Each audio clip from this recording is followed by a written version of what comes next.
Assalamualaikum warahmatullahi wabarakatuh. Nama saya Nasrullah. Saya jurusan Komunikasi Penyiaran Islam Stay At-Taqwa. Di sini saya ingin mempresentasikan komunikasi politik, UTS komunikasi politik, yang bertujuan untuk memenuhi tugas UTS komunikasi politik.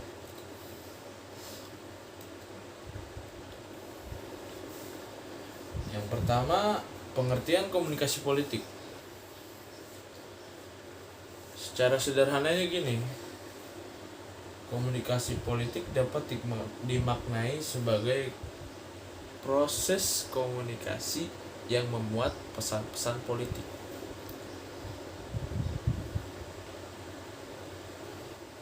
Komunikasi politik ini biasa melibatkan aktor-aktor politik, media politik,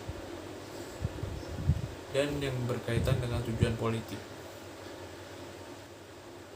yaitu power dan kekuasaan.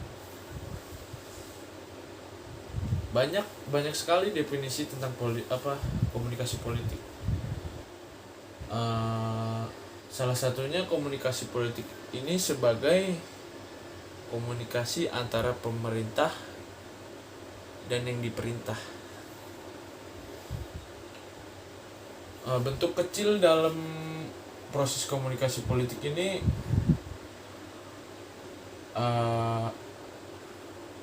banyak kita temukan. Salah satunya lingkungan keluarga, lingkungan RT, kelurahan, kecamatan, sampai kepada negara.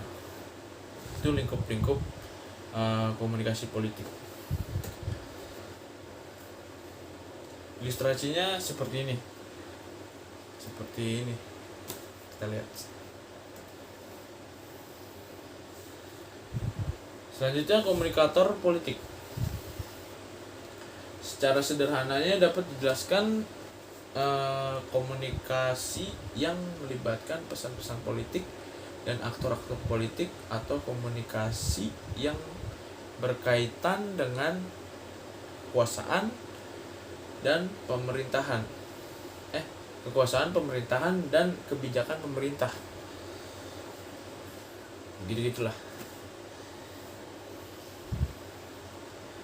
Kajian tentang komunikator politik sebetulnya sangat menarik untuk didiskusikan. Mengapa? Jawabannya karena komunikasi politik ini memiliki kedudukan sebagai sumber informasi. Sumber informasinya di sini adalah orang yang berbicara, orang yang menyampaikan informasi itu, atau lain sebagainya. Kalau menurut klasifikasinya Dan Nimo pada tahun 1989, dia mengklasifikasikan komunikator utama dalam politik yaitu politikus, profesional,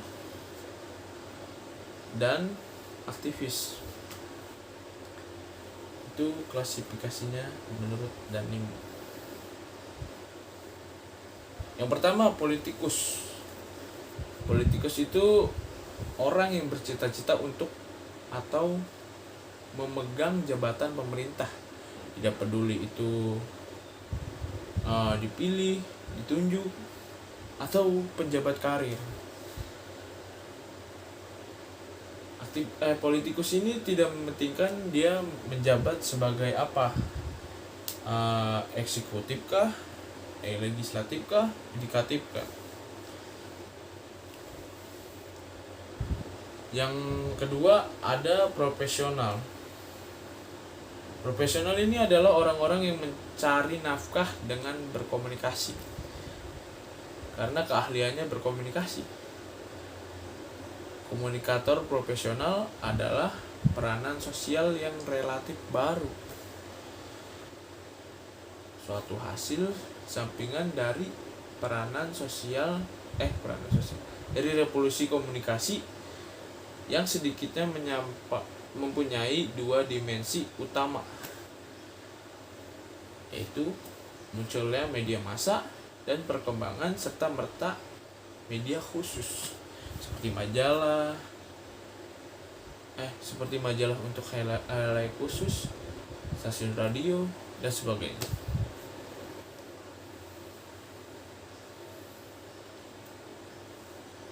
Maupun hiburan atau yang lainnya gitu.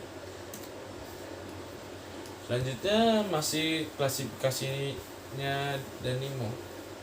Yang ketiga adalah aktivis. Aktivis adalah komunikator politik utama yang bertindak sebagai saluran organisasional dan interpersonal.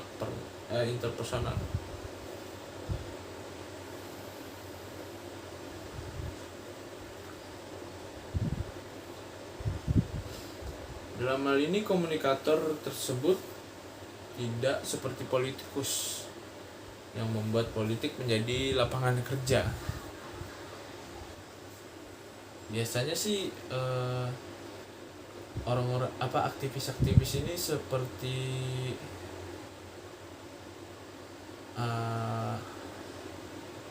yang mengkritik gitu, tapi nggak menutup mata juga kalau aktivis ini banyak yang menjadi politikus. Nah, gak usah kepanjangan. Selanjutnya media komunikasi politik dalam kurung unsur lain dari komunikasi. Saluran komunikasi politik merupakan sarana-sarana yang dapat memudahkan bagaimana menyampaikan pesan, baik itu dalam bentuk lambang, jejak digital, gambar, ataupun tindakan, dan juga bisa merupakan gabungan dari hal-hal tersebut. Dan juga manusia ini merupakan sarana bagi saluran komunikasi politik yang paling utama. Gampangnya gini, saluran komunikasi politik atau disebut juga dengan media komunikasi politik ialah alat atau sarana yang digunakan oleh para komunikator politik dalam menyampaikan pesan-pesan politiknya. Misalnya media cetak, media elektronik, media online, sosialisasi, komunikasi kelompok yang dilakukan partai, organisasi masyarakat, ormas, geng motor, bukan deh, canda ya, dan sebagainya lah. Sebagai berikut ini ilustrasi dari media massa ya, bisa dilihat. Oke. Selanjutnya masih komunikasi massa atau saluran komunikasi politik. Emang nggak memungkiri komunikasi massa dan komunikasi politik itu saling dua hal yang berbeda, tapi kadang-kadang saling berkaitan untuk mencapai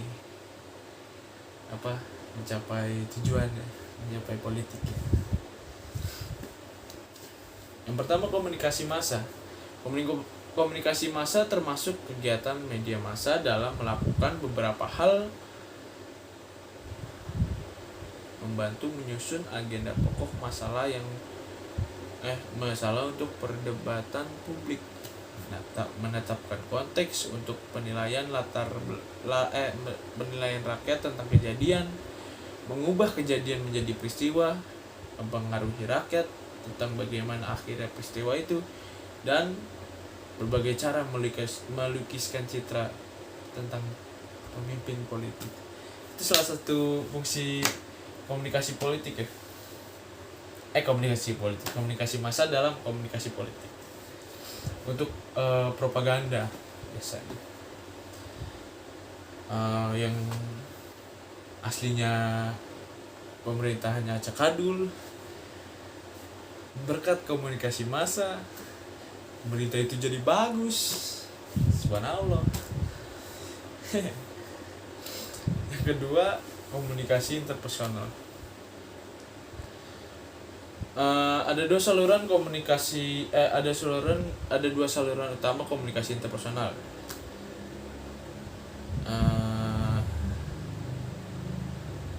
Yaitu keluarga dan lingkungan yang terdiri atas kawan-kawan dekat atau konco kental.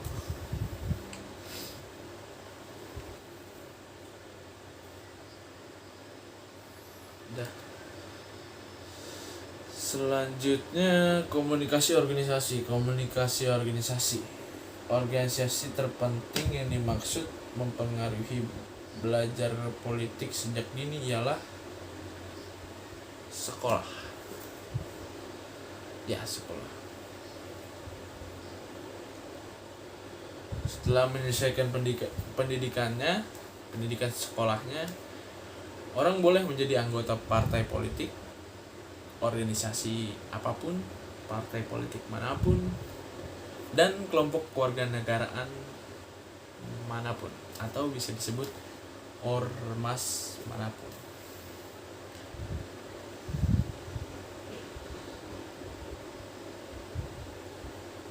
Kelompok kerja juga bisa, kelompok banyak lah, bisa dipikirkan sendiri. Yang selanjutnya adalah pesan politik, unsur lain dari komunikasi. Pesan politik secara sederhana dapat dipahami sebagai informasi, fakta, opini, juga keyakinan politik yang disampaikan oleh komunikator politik sebagai khalayaknya menggunakan media, baik itu media massa, media sosial, atau media baru, atau juga bisa menggunakan media komunikasi antar pribadi. Sebetulnya ada beberapa pengertian tentang pesan politik ya. Yang pertama, pesan politik adalah informasi, fakta, opini, keyakinan politik. Yang kedua, ada juga yang mengatakan bahwa pesan politik itu merupakan isu-isu yang disampaikan komunikator kepada komunikan, atau pemerintah kepada rakyat.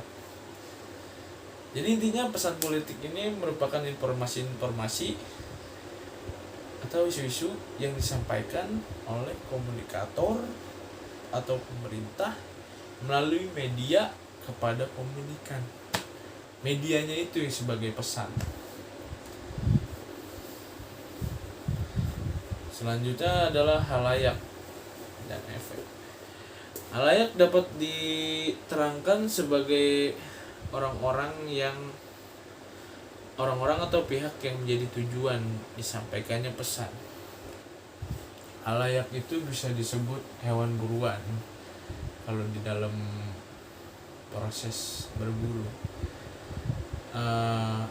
Pemburu ini sebagai komunikator politik, pesannya adalah alat atau batu atau peluru yang dia gunakan untuk menembak, dan buruannya itu kayak rusa atau apa, itulah komunikan, tujuan, sasaran gitu, sasarannya itu pengibaratan saya.